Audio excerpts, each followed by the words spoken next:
నమస్కారం public vision వార్తలకు స్వాగతం. నా పేరు సుమలత. వార్తల ముందుగా హెడ్లైన్స్.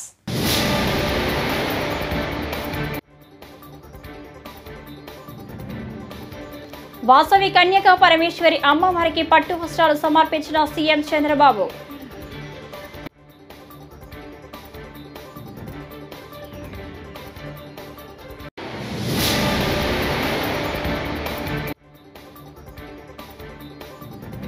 రథ సప్తమి రోజు తిరుమలలో సిఫారసు లేఖల దర్శనాల రద్దు. బిఆర్ నాయుడు.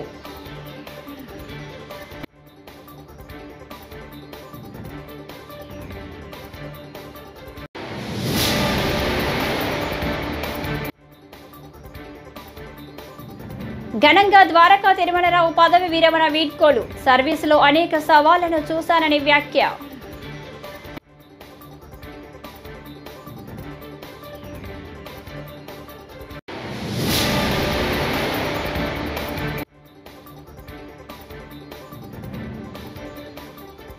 సూపర్ 6 పేరుతో ప్రజలను నిండా ముంచారు. మాజీ మంత్రి ఆర్కే రోజా ఫైర్.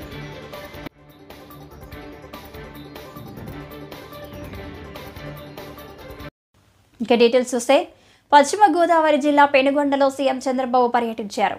ఈ సందర్భంగా పట్టణంలో వాసవి కన్యకా పరమేశ్వరి ఆలయానికి చేరుకున్న సీఎంకు ఆలయ ప్రధాన అర్చకులు, అధికారులు, సిబ్బంది పూర్ణ కుంభంతో స్వాగతం పలికారు.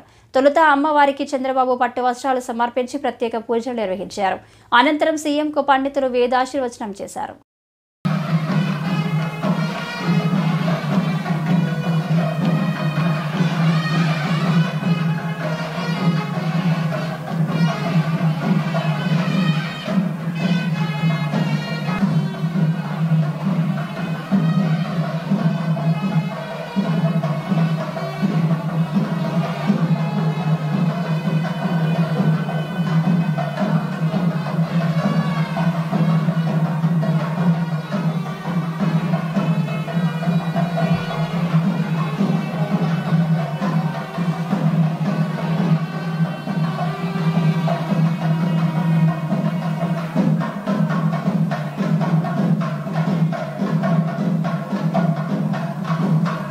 రెండు 2600 ఏళ్ల క్రితం ఈ తల్లి చరిత్ర అందరం కూడా ఒకసారి స్మరించుకోవాల్సిన అవసరం ఉంది.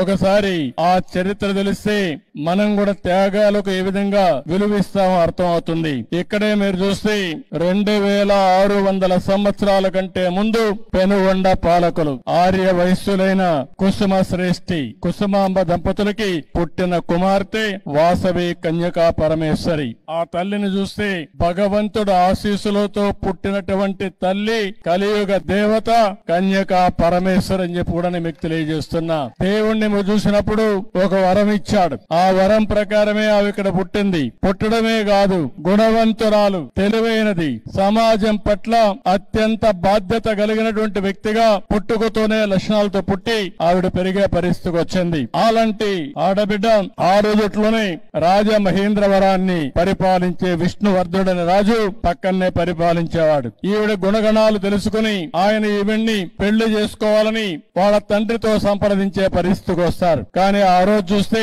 714 మంది గోత్రీకులు కుసుమ శ్రేష్ఠి దీనిపైన అడగ్గా వాళ్ళకు సంబంధించిన వ్యక్తులు 102 మంది గోత్రీకులు అంగీకరించలేదు. ఆవిడకి కూడా ఇష్టం లేదు. ఇష్టం లేనప్పుడు ఆవిడ పెళ్లికి నిరాకరించింది. దానిపైన తిరుమల రథసప్తమి నాడు తిరుమలలో శ్రీవారి దర్శనానికి విస్తృత ఏర్పాట్లు చేసినట్లు టీటీడీ చైర్మన్ బిఆర్ నాయుడు తెలిపారు.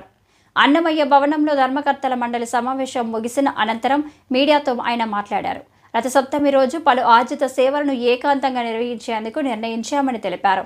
సిఫారసు లేఖల దర్శనాలు పూర్తిగా రద్దు చేస్తున్నట్లు చెప్పారు. తిరుపతిలో జారీ చేసే సర్వదర్శనం టోకెన్లను రద్దు చేస్తున్నామన్నారు.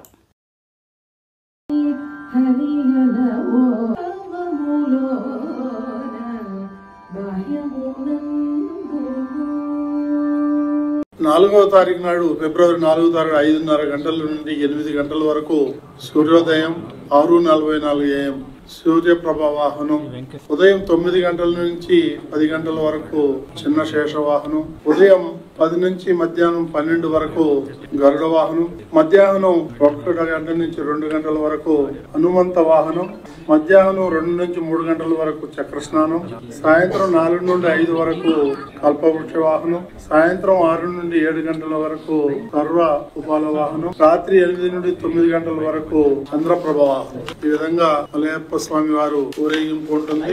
దానికి అనుగుణంగా పలు సేవలు, ప్రివిలైజేషన్, దర్శనాలు ఇవన్నీ కూడా రద్దు చేయడం జరిగింది. అష్టదళపాద పద్మారాధన, కళ్యాణోత్సవం, ఉంజల సేవ, ఆర్జిత బ్రహ్మోత్సవం, సహస్ర ఉంజల దీపాలంకరణ సేవలు ఇవన్నీ కూడా రద్దు చేయడం జరుగుతుంది. ఎన్ఆర్ఐలు, చంటి బిడ్డల తల్లిదండ్రులు, సీనియర్ సిటిజన్లు, వికలాంగులు ప్రివిలేజ్ దర్శనాలన్నీ కూడా రద్దు చేయడం జరిగింది. తిరుపతిలో ఫిబ్రవరి 3 నుంచి 5 వరకు స్లాటెడ్ సర్వదర్శనం టోకన్లు జారీ చేయడం కూడా రద్దు చేయడం జరిగింది. ప్రోటోకాల్ ప్రముఖులకు మినహా వివిధ బ్రేక్ దర్శనం. ఆంధ్రప్రదేశ్ డీజీపీ ద్వారకా తిరుమలరావు పదవి విరమణ వీడ్కోలు పెరేడ్ను ఘనంగా నిర్వహించారు. మంగళగిరిలో 6వ బెటాలియన్ మైదానంలో జరిగిన పెరేడ్కు రాష్ట్రంలోని ఐపీఎస్ అధికారులందరూ హాజరయ్యారు.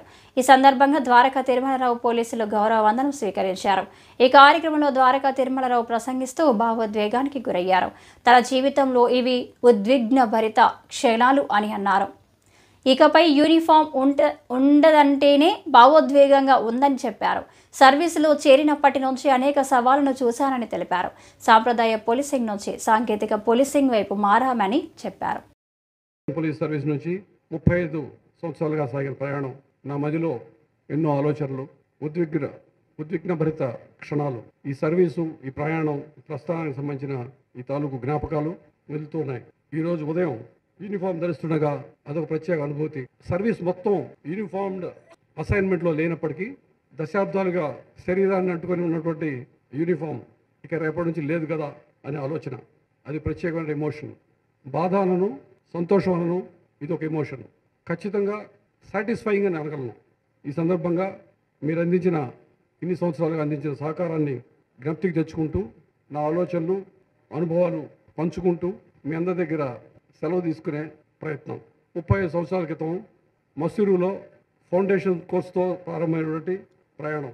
ప్రత్యేకంగా గుర్తు చేసుకోవాల్సిన వ్యక్తి ఆ రోజు మా LBSNA మసూరి అకాడమీ డైరెక్టర్, మీ అందరికీ తెలిసినటువంటి వ్యక్తి సత్యానందన్ గారి ఫాదర్ యుగంధర్ IAS గారు, వారు మా డైరెక్టర్ అన్నట్టు. సర్దార్ వల్లభాయ్ పటేల్ నేషనల్ పోలీస్ అకాడమీలో బేసిక్ కోర్సు డైరెక్టర్ గారు. అనేక మంది గురువులు ఉన్నప్పటికీ మా పైన చెరగని ముద్ర వేసినటువంటి వ్యక్తి S. Ramakrishnan, deputy director BCS. ఎన్నికలకు మందుబాబు ష్యూరిటీ, భవిష్యత్ గ్యారంటీ అంటూ ఊదరగొట్టిన అధికారంలోకి వచ్చాక ప్రజలను చీటింగ్ చేశారని వైఎస్ఆర్సీపీ అధికార ప్రతినిధి మాజీ మంత్రి ఆర్కే రోజా మండిపడ్డారు. సంపద సృష్టించాక సూపర్ 6 అమలు చేస్తామని చంద్రబాబు చావు కబురు చల్లగా చెబుతున్నారని ఫైర్ అయ్యారు. సూపర్ 6 అమలు చేయకపోతే కాలర్ పట్టుకొని నిలదీయాలని లోకేష్ చెప్పారని, ఇప్పుడు ఏ కాలర్ పట్టుకోవాలని ఆమె నిలదీశారు. కూటమి ప్రభుత్వం అధికారంలోకి వచ్చాక ఫీజు రియంబర్స్మెంట్తో పాటు అన్ని పథకాలు ఆపేశారని విమర్శించారు. శుక్రవారం నగరిలోని తన క్యాంపు కార్యాలయంలో రోజా మీడియాతో మాట్లాడారు. డిగ్రీ, ఇంజనీరింగ్, PG చదువుతున్న పేద మధ్య తరగతి విద్యార్థులకి కట్టాల్సిన 3,900 కోట్ల ఫీజు రియంబర్స్మెంట్, స్కాలర్షిప్ బకాయిలు ఇంతవరకు కట్టలేదు. సో 4 క్వార్టర్స్ కి సంబంధించిన ఈ ఫీజు బకాయిల్ని ప్రభుత్వం చెల్లించకపోతే ఆ పేద విద్యార్థులు చదువుకు దూరం కారా? మీకు ఈ విషయం అర్థం కావటం లేదా అని ప్రశ్నిస్తున్నాం. ఎందుకంటే ఈరోజు చంద్రబాబు నాయుడు గారు ముఖ్యమంత్రి అయిన రోజు నుంచి దాదాపుగా 7 నెలలు అవుతుంది. ఈ ఫీజు రియంబర్స్మెంట్ కోసం, వసతి దీవెన, విద్యా దీవెన కోసం ₹1 కూడా చెల్లించకపోవడం సిగ్గుచేటని కూడా ఈ సందర్భంగా తెలియజేసుకుంటున్నాం. ఎందుకంటే ఆనాడు వైఎస్ఆర్ గారు పెద్ద చదువులు ఉన్నవారికే కాదు, అర్హత ఉన్న ప్రతి పేద మధ్యతరగతి విద్యార్థికి అందించాలని గొప్ప మనసుతో ఈ ఫీజు రియంబర్స్మెంట్ తీసుకురావడం జరిగింది. దాన్ని జగన్మోహన్ రెడ్డి గారు తను అధికారంలో ఉన్న 5 సంవత్సరాలు సంపూర్ణంగా అమలు చేయడం మనం గమనించాం. కానీ ఈరోజు ప్రభుత్వం 3,900 కోట్ల ఈ ఫీజులు, స్కాలర్షిప్ల బకాయిల్ని ఆపేయటం ఎంతవరకు సమంజసమని నేను అడుగుతున్నా. ఎందుకంటే ఈరోజు మీరు చూస్తే విద్యా దీవెన కింద 2,800 కోట్లు, అలాగే వసతి దీవెన కింద 1100 కోట్లు అంటే దాదాపుగా 3900 కోట్లని బకాయిలు పెట్టడం వల్ల కొన్ని కాలేజెస్ లో విద్యార్థుల్ని క్లాసులకు రానివ్వట్లేదు. ఇటీవల కేంద్రం తెలుగు సీనియర్ హీరో బాలకృష్ణకు పద్మభూషణ్ అవార్డును ప్రకటించిన విషయం తెలిసిందే. ఈ సందర్భంగా బసవతారకం ఇండో అమెరికన్ క్యాన్సర్ ఆసుపత్రిలో బాలకృష్ణకు సన్మాన కార్యక్రమం నిర్వహించారు. ఆయన మాట్లాడుతూ చిత్ర పరిశ్రమలో 50 ఏళ్లు పూర్తి చేసుకోవడం, 3వ ఎమ్మెల్యేగా గెలుపొందడం చాలా ఆనందంగా ఉందని అన్నారు. కానీ పదవులు, అవార్డులను ఆశించి ఎప్పుడూ పనిచేయలేదని పేర్కొన్నారు. పద్మభూషణ్ వచ్చిన సందర్భంగా, అంటే పద్మభూషణ్ నన్ను వరించిన సందర్భంగా, ఎందుకంటే నేను ఎప్పుడేమీ ఆశించను జీవితంలో, నా పనిని నేను చేసుకుంటూ వెళ్ళిపోతుంటాను. కాబట్టి పదవులకు నేను అలంకారం కానీ పదవులు నాకు ఇప్పుడు అలంకారం కాదు. ఏది నేను సాధించిన జీవితంలో ఇంకా ఎంతో చేయాలి అన్న ఒక స్ఫూర్తి ప్రదాత మా నాన్నగారు, విశ్వవిఖ్యాత నట సార్వభౌమ డాక్టర్ పద్మశ్రీ నందమూరి తారక రామారావు గారు. ఎవరు వాళ్ళ పాత్రని బాగా పోషిస్తే వాళ్ళ రంగాల్లో వాళ్ళు రాణిస్తారు. ఇదిగో ఇటువంటి పద్మశ్రీలు కానివ్వండి, పద్మభూషణ్లు కానివ్వండి, పద్మవిభూషణ్లు కానివ్వండి, లేకపోతే గ్యాలంటరీ అవార్డ్స్ కానివ్వండి, అవి వెతుక్కుంటూ వస్తాయి వెనకాలే. ఇందాక మాటల్లో ఎవరు అన్నప్పుడు అన్నారు, నాకు వచ్చింది పద్మభూషణ్, ఏదైతే మీకు దూరంగా ఉందో, అంటే ఇవాళ నాకు వచ్చింది, ఇవాళ మీ అందరికి వచ్చినట్టే నేను భావిస్తాను. దేనికి ఆశించకుండా, ప్రతిఫల అపేక్ష లేకుండా మన వంతు మన పని నిబద్ధతతో, ఒక క్రమశిక్షణతో, పట్టుదలతో, సరైన దారిలో మనకి ఏదైతే సమాజం ఇచ్చిందో దానికి ప్రతిఫలంగా సొంత లాభం కొంత మానుకుని అన్నట్టు సమాజానికి ఉపయోగపడితే ఏదన్నా మనం సాధించవచ్చు. చాలా మంది అంటున్నారు ఇది ఇంతకు ముందే రావాల్సిందని పద్మభూషణ్. వాడు చెప్తాను, నేను ఎప్పుడు ఆధ్యాత్మిక చింతనలో ఉంటాను, పూజలు ఎక్కువ చేస్తుంటాను. పూజ అంతవరకే, ఆ తర్వాత నా వృత్తి, నా ఆలోచనలు, అదే నాకు దైవం. అది యాదృచ్ఛికమో కాకతాళీయమో, నాన్నగారి 100వ జయంతి సందర్భంగా పూర్తయింది మొన్ననే. తర్వాత ఆయన 75 సంవత్సరాలు చలనచిత్ర పరిశ్రమకు అడుగిడిన సందర్భంగా మొదటి సినిమా మన దేశం విడుదలైంది. నేను 50 సంవత్సరాలు ఇండస్ట్రీలో పూర్తి చేసుకోవడం, అలాగే నేను 3వసారి మళ్ళీ ఎమ్మెల్యేగా హిందూపూర్ నుంచి గెలవడం, అలాగే సినిమా రంగంలో నా సినిమాలు 4 హిట్లు కావడం, అఖండ అయితేనేమి, వీరసింహారెడ్డి అయితేనేమి, నేలకొండ భగవంత్ కేసరి అయితేనేమి, ఇప్పుడు మొన్న రిలీజ్ అయిన డాకు మహారాజ్ అయితేనేమి. జగన్ పాలనలో రాష్ట్రం అప్పుల పాలు చేసింది మాజీ ముఖ్యమంత్రి జగన్మోహన్ రెడ్డి మార్చేశారని మాజీ ఎమ్మెల్యే ఎస్వీఎస్ వర్మ పేర్కొన్నారు. శుక్రవారం కాకినాడ జిల్లా తెలుగుదేశం పార్టీ కార్యాలయంలో జరిగిన విలేకరుల సమావేశంలో ఆయన మాట్లాడారు. వైసీపీ ప్రభుత్వ హయాంలో 10 లక్షల కోట్ల అప్పు చేశారని, దానికి ఏడాదికి 71,000 కోట్ల అసలు, 1.40 లక్షల కోట్ల వడ్డీ చెల్లింపుల భారంతో ఆర్థిక వ్యవస్థ దివాలా తీసింది. మధ్యన ఒక తప్పుడు ప్రాపగండా చంద్రబాబు నాయుడు గారి మీద పథకాలు ఇవ్వట్లేదు అని చెప్పి వైసీపీ వాళ్ళు ప్రాపగండా చేస్తా ఉన్నారు.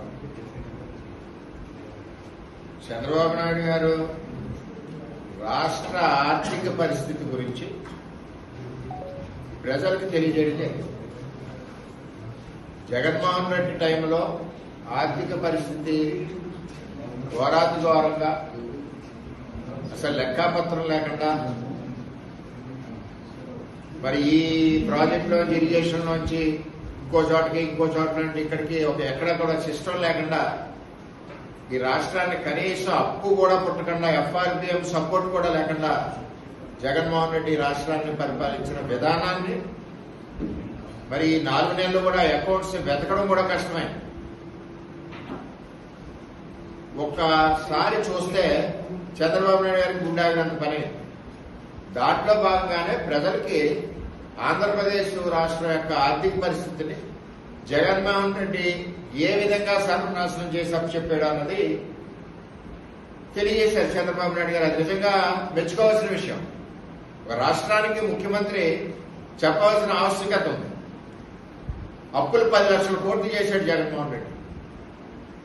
ఓన్లీ వడ్డీలే 71,000 కోట్లు కట్టాలి సంవత్సరానికి. ప్రజాపయోగ రాజధాని నిర్మాణం జరగాలని సిపిఎం పార్టీ రాష్ట్ర నాయకులు వై నేతాజీ డిమాండ్ చేశారు. సిపిఎం పార్టీ రాష్ట్ర మహాసభలను జయప్రదం కోరుతూ రాజధాని ప్రాంతంలో ప్రారంభమైన సిపిఎం ప్రచార జాథా శుక్రవారం బాపట్ల చేరుకుంది.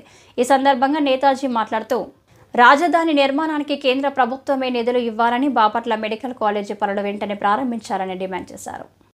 పెట్టుబడిదారుడు ఆయన ఆ స్టీల్ ప్లాంట్కి ఇనప ఖనిజం ఇవ్వాలి అని చెప్పేసి చంద్రబాబు నాయుడు రికమెండేషన్ చేశారు, కేంద్ర ప్రభుత్వం ఆమోదించేసింది.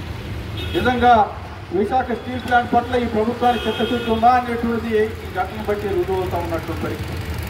అంతేకాదు గవర్నమెంట్ అధికారంలోకి వచ్చిన తర్వాత ఇచ్చినటువంటి హామీలు ఏ మేరకు అమలు జరిపారు అనేటువంటిది 7 నెలల కాలంలో మనం పరిశీలన చేస్తే ఒకే ఒక్క హామీ, అది అధికారంలోకి రాగానే మేము సామాజిక పెన్షన్ల పెంపుదల 3,000 నుంచి 4,000 పెంచుతున్నామని చెప్పేసి అన్నారు. మనం అందరం సంతోషించాం, అభినందించాం కూడా. ఆ తర్వాత మిగిలినటువంటి వాటన్నిటి గురించి ఏమిటి, పిల్లలు చదువుకునేటువంటి వాళ్ళకి ఇంట్లో అనేక మంది పిల్లలు ఉంటే ఒక్కడికే ఇస్తున్నాడు జగను, నేను అధికారంలోకి వచ్చి ఎంతమంది పిల్లలు ఉంటే అంతమంది పిల్లలకి నేను సహాయం చేస్తానని చెప్పేసి అన్నాడు. ఏది అట్లాగే రైతులకి 13,000 ఇస్తానన్నాడు, 13,000 ఏం సరిపోతాయి, నేను అధికారంలోకి వచ్చి 20,000 ఇస్తానన్నాడు. ఏ డబ్బులు. అట్లాగే ప్రతి మహిళ తన కాళ్ళ మీద తాను నిలబడాలి, అందుకని 18 ఏళ్ళు నిండినటువంటి ప్రతి మహిళకి నెలకు 1,500 చొప్పున ఆమె అకౌంట్లో, బ్యాంక్ అకౌంట్లో డబ్బులు వేస్తానన్నాడు. 7 నెలలు గడిచిపోయింది, అసలు దాని గురించి మాట్లాడట్లేదు. అట్లా నిరుద్యోగులకి 20 లక్షల ఉద్యోగాలు కల్పిస్తామని చెప్పేసి అన్నారు. ఇదిగో మేము ఇచ్చినటువంటి మాట నిలబెట్టుకోవడం కోసం డిఎస్సీ వేస్తున్నాం, టీచర్లు పోస్టులు భర్తీ చేస్తామని చెప్పేసి సంతకం పెట్టారు, పేపర్లో ప్రకటించారు. జనం అంతా పెద్ద ఎత్తున అప్లికేషన్ పెట్టుకున్నారు. పరీక్ష తేదీ ఎప్పుడు ఇంతవరకు తేల్చరు. మరి పరీక్ష ఎప్పుడు పెడతారో తేల్చకపోతే అసలు టీచర్ల ఉద్యోగాలు ఎప్పుడు భర్తీ చేసేటువంటిది అని చెప్పేసి జరుగుతుంది. ఉద్యోగాలు ఇవ్వలేనటువంటి వాళ్ళందరికీ కూడా నిరుద్యోగ భృతి ఇస్తాం, నెలకు 3,000 అన్నారు.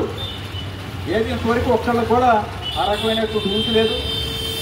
ఈ రకంగా రాష్ట్రంలో కూటమి ప్రభుత్వం 7 నెలల్లో చేసిన 1.19 కోట్ల అప్పులపై వెంటనే శ్వేతపత్రం విడుదల చేసి ఆ అప్పు ఎలా ఖర్చు చేశారో చెప్పాలని వైఎస్ఆర్సీపీ అధికార ప్రతినిధి కాకుమారు రాజశేఖర్ డిమాండ్ చేశారు. ఆ బాధ్యత ఖచ్చితంగా CM Chandrababu, deputy CM Pavan కళ్యాణ్పై ఉందని ఆయన తేల్చి చెప్పారు. రాజకీయాల్లో అనంత అనుభవజ్ఞుడు లేడని చెప్పే చంద్రబాబు ఎన్నికల ముందు గొప్పగా ప్రచారం చేసిన సూపర్ 6 హామీలు అమలు చేయకుండా సాకులు చెప్పడం సరికాదని స్పష్టం చేశారు. ప్రజలకు ఏ వాగ్దానం ఇచ్చారు, ఇచ్చినటువంటి వాగ్దానాలను ఏ మేరకు నెరవేర్చారు అనేటువంటి విషయాన్ని ఒక్కసారి ఈ కూటమి మరి ఆలోచన చేయాలని నేను కోరుతా ఉన్నాను. అంటే దాదాపుగా 8 నెలలు 9 నెలల కాలం అంటే ఆషామాష కాదు, సామాన్యమైన విషయం కాదు. ఈ కాలంలో ప్రజలకు ఏమి చేశాము, ఏ మేలు చేశాము, ఏ మేరకు మేలు చేశాము అనేటువంటి విషయాన్ని ఒక్కసారి కానీ గమనిస్తే ప్రజలకు ఒరిగిందేమి లేదు. మరి అదేవిధంగా ఏమీ జరగలేదు, ఏమి ఒరగలేదంటే గుండు సున్నా ప్రజలకు వీళ్ళు చేసినటువంటిది.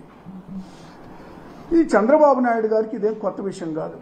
చంద్రబాబు నాయుడు గారికి చాలా క్లారిటీ ఉంది. ఎందుకంటే దాదాపు మరి ఇది 4వసారి ముఖ్యమంత్రిగా ఉన్నటువంటి పరిస్థితులు ఉన్నాయి. ప్రతిసారి కూడా ఇచ్చిన హామీలు నెరవేర్చకుండా ప్రజలకు ఏదైతే మేనిఫెస్టోలో పెట్టారో అవి నెరవేర్చకుండా ఉండడం అనేటువంటిది మేనిఫెస్టోని లైలా కుటుంబంతో చూడగలిగే మంచి కామెడీ సినిమా అని నటుడు విశ్వక్ సేన్ అన్నారు. శుక్రవారం వీఐపీ ప్రారంభ విరామ దర్శన సమయంలో ఆయన తిరుమల శ్రీవారిని దర్శించుకున్నారు. తీతిదే అధికారులు ఆయనకు స్వాగతం పలికి దర్శన ఏర్పాట్లు చేశారు. అనంతరం మీడియాతో మాట్లాడిన విశ్వక్, లైలా చిత్రం ఫిబ్రవరి 14న విడుదల కానున్న సందర్భంగా శ్రీవారిని దర్శించుకున్నట్లు తెలిపారు.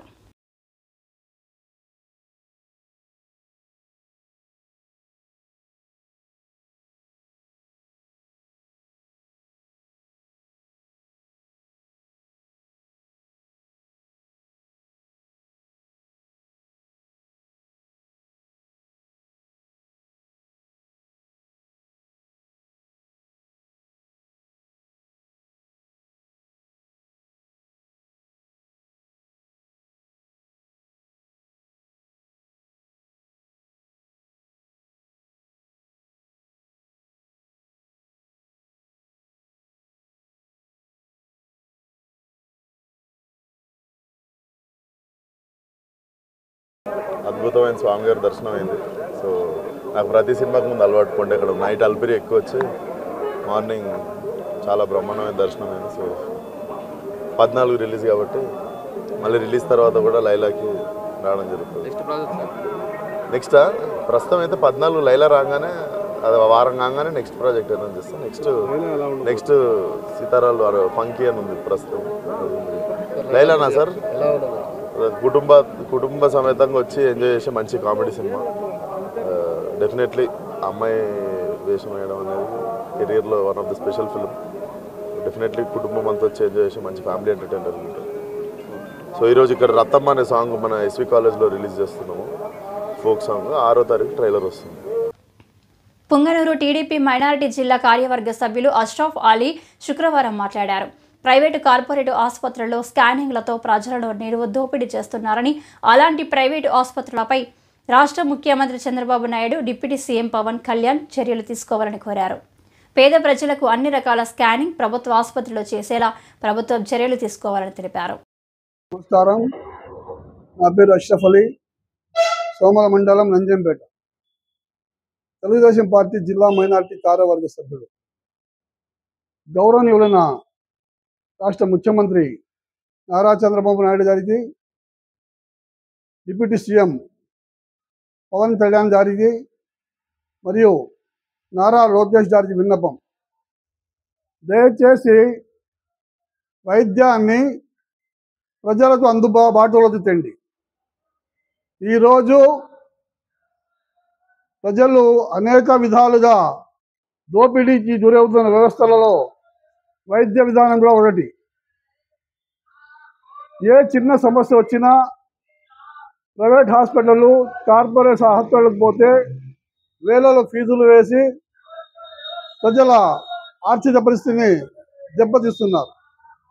కడుపు నొప్పి అన్నా ఎంఆర్ఐలే, తలనొప్పి అన్నా ఎంఆర్ఐలే, ఏ చిన్న సమస్య వచ్చినా ఎంఆర్ఐ స్కానింగ్లు, సిటీ స్కానింగ్లు అని ప్రజలను స్కానింగ్ల పేరిట దోపిడీ చేస్తున్నారు. ఈ దోపిడీ విధానాన్ని రద్దు చేసి ప్రజలను ఆదుకోవాల్సిన అవసరం ఎంతైనా ఉంది. ఉదాహరణ ఏమంటే, ఈ మధ్యలో మీడియా మదనపల్లి గవర్నమెంట్ హాస్పిటల్లో స్కాన్ సెంటర్లకు పంపిన డాక్టర్లకు నగదు రూపంలో పంపిన కవర్లను బట్టబయలు చేసింది. కాబట్టి ప్రభుత్వ ఆసుపత్రుల్లో ప్రభుత్వము సత్వర చర్యలు తీసుకొని ప్రజలకు కావలసిన అన్ని రకములైన స్కానింగ్లు, ఎంఆర్ఐ స్కానింగ్. టీటీడీలో ఉద్యోగ నియామకాల నోటిఫికేషన్ ద్వారా ఎన్డీఏ కూటమి మార్క్ పరిపాలనకు శ్రీకారం చుట్టాలని టీటీడీ ఉన్నతాధికారులకు, రాష్ట్ర ప్రభుత్వంలోని ఎన్డీఏ కూటమి పెద్దలకు బీజేపీ నేత నవీన్ కుమార్ రెడ్డి విజ్ఞప్తి చేశారు. గురువారం తిరుపతిలో ఆయన మాట్లాడుతూ శ్రీవారి దర్శనానికి వచ్చే భక్తుల సంఖ్య రోజుకు గణనీయంగా పెరుగుతుందని, రాష్ట్రంలో ఎన్డీఏ కూటమి అధికారంలోకి వచ్చిన తర్వాత ఏర్పడినటువంటి తిరుమల తిరుపతి దేవస్థానం నూతన పాలక మండలి చైర్మన్ సభ్యులంతా కూడా సామాన్య భక్తులకి శ్రీవారి దర్శనాన్ని కల్పించడంలో, అన్నప్రసాదాలలో, అదేవిధంగా అధికారుల సహకారంతో అనూహ్యమైనటువంటి నిర్ణయాలు తీసుకొని ఈరోజు స్వామివారి ప్రసాదం అద్భుతంగా భక్తులకు అందిస్తున్నారండి. దానితో పాటు టీటీడీ బోర్డుకి నేను ఒక స్థానికుడిగా, బీజేపీ నాయకుడిగా సూచన చేస్తున్నా, విజ్ఞప్తి చేస్తున్నా. టీటీడీ ఉద్యోగ నియామకాల నోటిఫికేషన్ పై కూడా దృష్టి పెట్టండి. ఎందుకంటే తిరుమల శ్రీవారి దర్శనానికి వచ్చే భక్తుల సంఖ్య రోజుకి గణనీయంగా పెరుగుతోంది. దానికి తగ్గట్టుగా తిరుమల తిరుపతి దేవస్థానంలో రెగ్యులర్ ఉద్యోగస్తుల సంఖ్య గణనీయంగా తగ్గిపోతోంది. మనం డేటా చూసినట్లయితే తిరుమల తిరుపతి దేవస్థానం డేటా మొదటలో వాళ్ళు ఇచ్చినటువంటి దీని ప్రకారం ఏదైతే శాంక్షన్డ్ పోస్టులు ఉన్నాయో అవి రెగ్యులర్ ఎంప్లాయీస్ 14,923 మంది ఉండాలండి. దానికి ఈరోజు చూస్తే 6,553 మంది మాత్రమే పనిచేస్తున్నారు. అంటే సగానికి సగం తగ్గిపోయింది. అదేవిధంగా అవుట్ సోర్సింగ్ టీటీడీలో రెగ్యులర్తో పాటు out sourcing staff Sri Lakshmi Srinivasa men power అని చెప్పని దాని కింద పనిచేస్తున్నారు 4,250 మంది. స్విమ్స్లో 1,750 మంది పనిచేస్తున్నారు.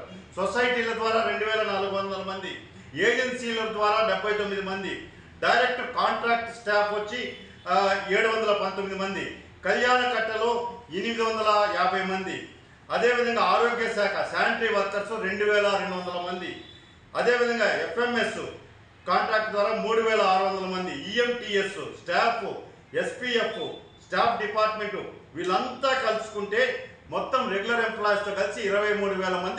రాష్ట్ర ప్రభుత్వం నూతనంగా ప్రవేశపెట్టిన వాట్సాప్ గవర్నమెంట్ విధానాన్ని ఏలూరు జిల్లా తెలుగు మహిళా ప్రధాన కార్యదర్శి ఉన్నమట్ల సునీత స్వాగతించారు. ఈ సందర్భంగా గడపవరంలో ఆమె శుక్రవారం మాట్లాడారు. ఒక బటన్ నొక్కితే ప్రభుత్వమే మన చేతిలోకి వచ్చేలాగా తండ్రికి తగ్గ తనయుడిలా గొప్ప ఆలోచన చేసిన లోకేష్ అన్నకు వాట్సాప్ హ్యాట్సప్ అని చెప్పారు. అందరికీ నమస్కారం. వాట్సాప్ గవర్నెన్స్ ప్రపంచంలో ఇప్పటి వరకు ఎక్కడా లేనటువంటి విధంగా ఏ ప్రభుత్వము చెయ్యని పని బటన్ నొక్కితే ప్రభుత్వమే మన దగ్గరికి వచ్చే విధంగా ఈరోజు వాట్సాప్ గవర్నెన్స్ని ప్రారంభించారు మన నారా లోకేష్ గారు. ఆయన యువగళం పాదయాత్ర చేస్తూ ప్రజలు కష్టాలు వింటూ కన్నీళ్లు తుడుస్తూ సాగిన ఆనాటి పాదయాత్రలో జగన్మోహన్ రెడ్డి అరాచక పాలనలో ప్రజలు ఏ చిన్న సర్టిఫికేట్ కావాలన్నా ప్రభుత్వ కార్యాలయాల చుట్టూ కాళ్ళు అరిగేలాగా తిరగటం చూసిన ఆయన దీనికి ఒక శాశ్వత పరిష్కారం కావాలని ఆ రోజు ఆయన చేసిన ఆలోచన, ఆయన మదిలో మెదిలిన ఆలోచనే ఇది. బటన్ నొక్కితే ఫుడ్ వస్తుంది, బటన్ నొక్కితే ట్యాక్సీ వస్తుంది, బటన్ నొక్కితే సినిమా టికెట్లు వస్తున్నాయి, బటన్ నొక్కితే ప్రభుత్వం ఎందుకు రాదు అని ఆలోచన చేసి దీన్ని ఒక ఛాలెంజ్గా తీసుకొని ఈరోజు మన ప్రభుత్వం అధికారంలోకి వచ్చి 8 నెలలు తిరగకుండానే ప్రభుత్వమే మన చేతిలోకి వచ్చే విధంగా ఈరోజు వాట్సాప్ గవర్నెన్స్ని ఇచ్చిన హామీని నెరవేరుస్తూ ఈ కార్యక్రమానికి శ్రీకారం చుట్టారు నారా లోకేష్ గారు. ఇది ప్రజాప్రభుత్వం, ప్రజల చేతిలోనే పాలన ఉండాలనేది మన లోకేష్ గారి ఉద్దేశం. 9552300009 ఈ వాట్సాప్ నెంబర్ ద్వారా ప్రభుత్వం యొక్క 36 డిపార్ట్మెంట్లని ఇంటిగ్రేట్ చేస్తూ మొదటి విడతలో 161 సేవల్ని ఈరోజు వాట్సాప్. ఈ వార్తలు ఇంతటితో సమాప్తం. నమస్కారం.